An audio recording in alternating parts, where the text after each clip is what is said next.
Hi, my name's Gordon Stewart, and I'm 35 years old.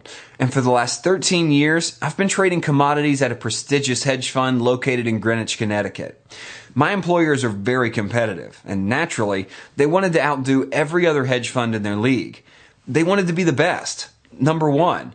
And so they added a new role to my job description, and that was that I had to find the edge. You know, the edge that would make the hedge fund, my bosses, and the investors richer and better than all competitor hedge funds. If not, our investors would go to whoever produces the biggest returns. And we didn't want that. So my employers decided this. To find the edge, I needed to travel the world finding exotic investments that could return thousands of percentages. You know, truly groundbreaking ways of making money that would crush everyone else. Needless to say, they funded my travels, and for the last 2 years, I've journeyed to South America, Central America, Russia, and Germany, and many countries all over the world, in search of the single best innovative way of making money unknown to anyone else. And guess what? I found it. But not in any of the places I mentioned to you before, but in India, in a conference room, in the seat right next to me. His name was Pranav Gupta, a professor of mathematics at a renowned university in Chennai.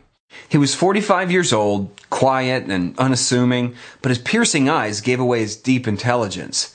Little did I know who he was until one of the speakers made him stand up to be recognized for predicting the exact price the Indian stock exchange would peak at a few months before, allowing investors in the gatherings to make hundreds and some even thousands of percentages in profit.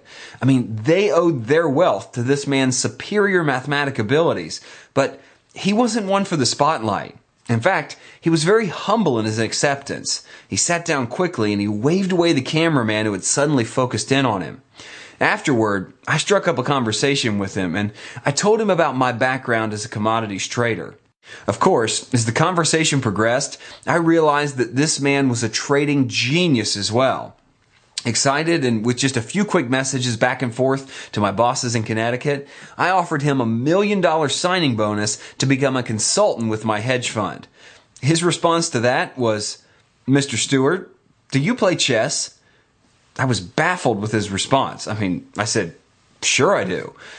"Well, let's go back to my home after the conference and I'll reveal to you over a game of chess the most innovative way I've devised to make so much money that $1 million from your hedge fund is small fry money."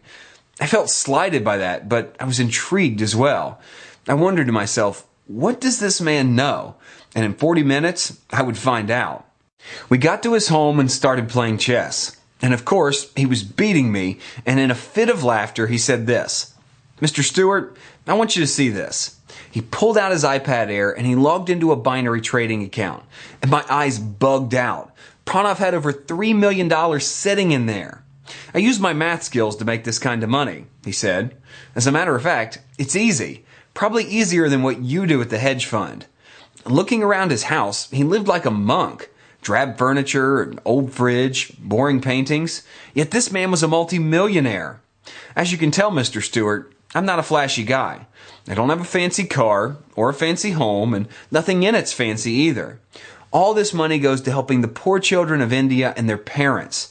Much of the world's seen the movie Slumdog Millionaire, and it depicts what's actually true. And that's where my energy is directed, in bringing life to their talents and helping them rise from poverty. Professor Gupta, for want of a better phrase, blew my mind. I was itching with so much excitement that I couldn't sit still. I wanted to know how he did it. That was the question. The trader in me wanted to know, and he knew it. It was as if he was reading my mind. "Mr. Stewart, logically, you must want to know how I'm able to generate those returns, right?" Of course. And with that, he invited me to lean closer so he could tell me his secret.